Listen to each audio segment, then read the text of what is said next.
Մեր արցախցիներից թալանվածը վերադարձվի Արցախցուն։ Այս պահանջով էին մի խումբ արցախցիներ հավաքվել Երևանում Արցախի ներկայացուցչության դիմաց, ցանկանում էին հանդիպել Արցախի վերջին նախագահ Սամվել Շահրամանյանի հետ։ Շահրամանյանը դուրս եկավ եւ շուրջ 30 րոպե պատասխանեց հավաքված արցախցիների հարցերին։ Ուր են անհետացել Արցախի ներդրումային հիմնադրամի միլիոնները, ովքեր են դրանք թալանել, հարցրեցին նրանք։ Շահրամանյանն արձագանքեց, բոլորը բոլորին թալանի մեջ են մեղադրում, բայց այդ գնահատականն իրավապահ մարմինները պետք է տան։ Ես էլ եմ կողմ, որ այդ թալանը պետք է վերադարձվի մեր ժողովրդին։ Հիշեցրեց, որ 2023-ին ինքը գրությամբ դիմել է Հայաստանի դատախազին, հարուցվել է քրեական գործ, ինքն էլ որպես վկա հարցաքննվել է, իսկ ներդրումային հիմնադրամի կրիչներն ասած առևանգվել են։ Ընդգծեց, ձեր բոլոր հարցերի պատասխանները կարող են տալ հենց իրավապահները։ Արցախի ներդրումային հիմնադրամը 2018-ին էր ստեղծվել Արցախի տնտեսական զարգացմանն աջակցելու համար։ Ոչ առևտրային այդ կազմակերպությունը, որ գործարարներին, գյուղատնտեսներին ֆինանսավորել կամ համաֆինանսավորել է, գործել է Արցախի կառավարության ենթակայությամբ։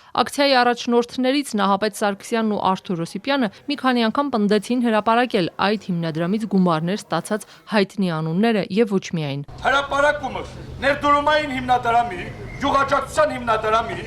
բոլոր նախարարություններից օգտված ու մեկ էլ Արցախից ով ինչ վաճառել է, թե չերես քաղաքաշինության նախարարություն, թե չերես ներդրումային հիմնադրամ, այսինքն նշում քաղաքաշինության նախարարություն, մի հատ տվյալ կա եկած նշում, միգուցե ես սխալ եմ գիտում, բայց էցևի մեկնաբանությունները կա մեր Արցախի քաղաքաշինության նախարարությունը մարդկանց ունեցվածքն ինչ են գալար։ Ներդրումային հիմնադրամի գումարներն ըստ Շահրամանյանի սառեցված են, մնացորդը եղել է շուրջ 1.4 միլիարդ դրամ։ Սամվել Շահրամանյանը դիմելով ակցիայի մասնակիցներին ասաց, ձեզնից շատերն այդ հիմնադրամից գումարներ են ստացել ու չեն վերադարձրել։ Թալանի մասին խոսելիս դա էլ հիշեք։ Ինչին ցույցի մասնակիցներն արձագանքեցին։ Որ ասում եք, ստեղ հավաքվածներին, չգիտեմ ում գումարային $5 միլիոն,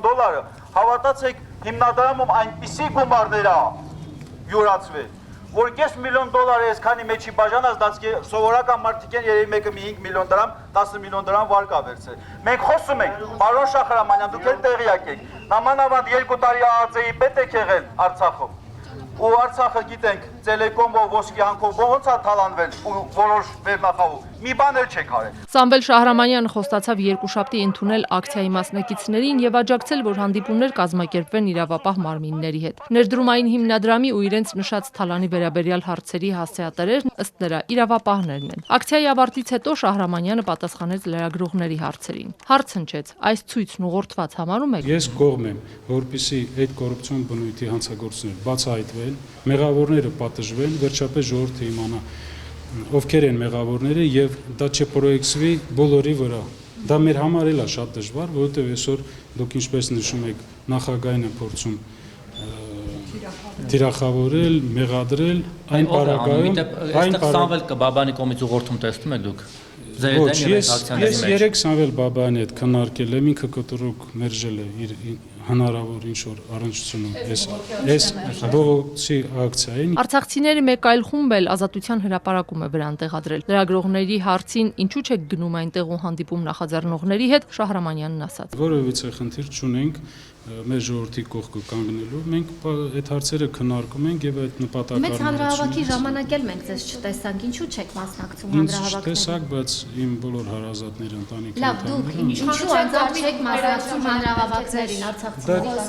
Հանրահավաքին չմասնակցելը չի նշանակում չաջակցել։ Սամվել Շահրամանյանը դեռ անցած տարի ֆրանսիական Ֆիգարոյին տված հարցազրույցում ասել էր, Արցախն այլևս տարածք չունի, բայց ֆորմալ առումով կա վտարանդի պետություն եւ կառավարություն։ Վարչապետ Փաշինյանը կառավարության նիստում զգուշացրել էր, Հայաստանում մեկ կառավարություն կա։ Լրագրողներն այսօր Փաշինյանի այս խոսքերը հիշեցրին Շահրամանյանին։ Համաձայն ենք։